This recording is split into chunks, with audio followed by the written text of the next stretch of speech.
Hello everyone, কী অবস্থা সবার? আশা করি আপনারা সবাই ভালো আছেন। আমরা প্রথমে চলে আসলাম রাজুক অফিসে। মামার একটা কাজ ছিল, তাই মামার কাজ শেষ হওয়ার পর আমরা রওনা দিই রয়্যাল এনফিল্ড শোরুমের দিকে। তারপর আমরা পৌঁছে গেলাম এনফিল্ডের শোরুমে। আর এদিকে মামা বসে বসে মোবাইল স্ক্রিন করছে, আর অন্যদিকে ছোটো মামা কাস্টমার কেয়ার থেকে আমাদের বাইকের সিরিয়াল নিচ্ছে। তারপর আমরা চলে গেলাম এটিএম বুথে, কারণ আমরা সাথে করে নিয়ে এসেছিলাম 3 লাখ টাকা। আমরা ভেবেছিলাম কার্ডে পেমেন্ট করবো বাকিটা, কিন্তু কার্ডে অনেক চার্জ কাটে। তারপর আমি টাকা নিয়ে আসি উপরে, আর ছোটো মামা চলে যাই ডিএসকো বিল এবং এনআইডি কার্ড ফটোকপি করতে। তারপর মামা তাদেরকে 4,67,000 টাকা বুঝিয়ে দেয়। টাকা জমা দেওয়ার পর হচ্ছে আসল কাজ, গাড়ির লাইসেন্স এবং যাবতীয় কাজের জন্য এক একজনকে প্রায় 30 মিনিট করে সময় দিতে হয় ভিতরে। এইটা ছিল খুবই বিরক্তকর, যার কারণে আমরা সোফাতে বসেছিলাম।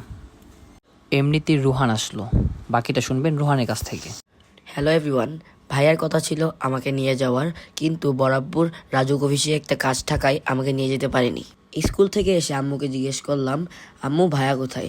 আম্মু বলল তোর ভাইয়া রয়্যাল এনফিল্ড আনতে চলে গেছে। তারপরে আমার মন খুবই খারাপ হয়ে যায়। আমি ভাইয়াকে কল দিই, আর ভাইয়া আব্বুর সঙ্গে কথা বলে শরীফ আঙ্কেলকে পাঠিয়ে দেয়। তারপরে আমি আর সুরা শরীফ আঙ্কেলের সঙ্গে রয়্যাল এনফিল্ডের শোরুমে চলে আসি। তারপরে রয়্যাল এনফিল্ডের শোরুমে ঢুকে ভাইয়া সুরাকে সবগুলো বাইক দেখালো। সুরা বলল, না এটা আমাদের বাইক না। এদিক ওদিক আমাদের বাইকটি খুঁজে না পেয়ে ভাইয়া সুরাকে নিয়ে দোতলায় যায়, কারণ আমরা যে বাইকটি অর্ডার করেছিলাম সেই বাইকের সেম মডেলের স্যাম্পলটি দোতলাতে আছে। তারপর দোতলাতে গিয়ে ভাইয়া সুরাকে আমাদের কাঙ্ক্ষিত বাইকের কাছে নিয়ে গেল। তারপর সুরা বাইকটিকে ভালো মতো দেখে বলল, হ্যাঁ এটাই আমাদের বাইক। তারপর ভাইয়া সুরাকে বাইকটির উপর বসালো। মুরব্বি মুরব্বি। তারপর ভাইয়া সুরাকে জিজ্ঞেস করলো বাইকটা সুন্দর কিনা। সুরা বলল, হ্যাঁ অনেক সুন্দর। এখন শুনবেন ভাইয়ার কাছ থেকে। তারপর আমরা টাকা জমা দিয়ে বসে আছি আমাদের সিরিয়ালের অপেক্ষায়।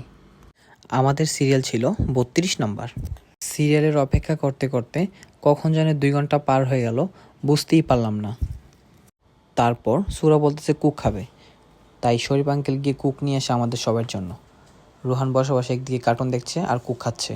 সব কাজ শেষ করে আমরা একটা এনফিল্ড থেকে হেলমেট নিই, যার প্রাইস ছিল 4,000 সামথিং।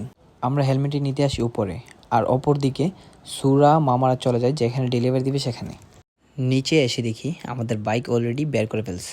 আমাদের আসতে লেট হয়, আমাদের পিছনে আরও অনেক বাইকের সিরিয়াল ছিল, তাই তাদের অসুবিধার কারণে আব্বু আমাদের বাইকটিকে সাইড করে দিল।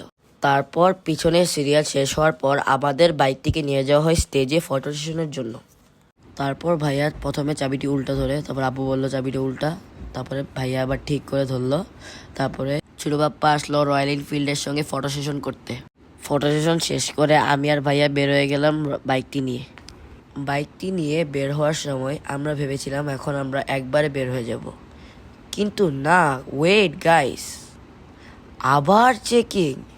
কারণ রয়্যাল এনফিল্ড তাদের বাইকগুলো সতর্কতার সঙ্গে গেট পাস করে।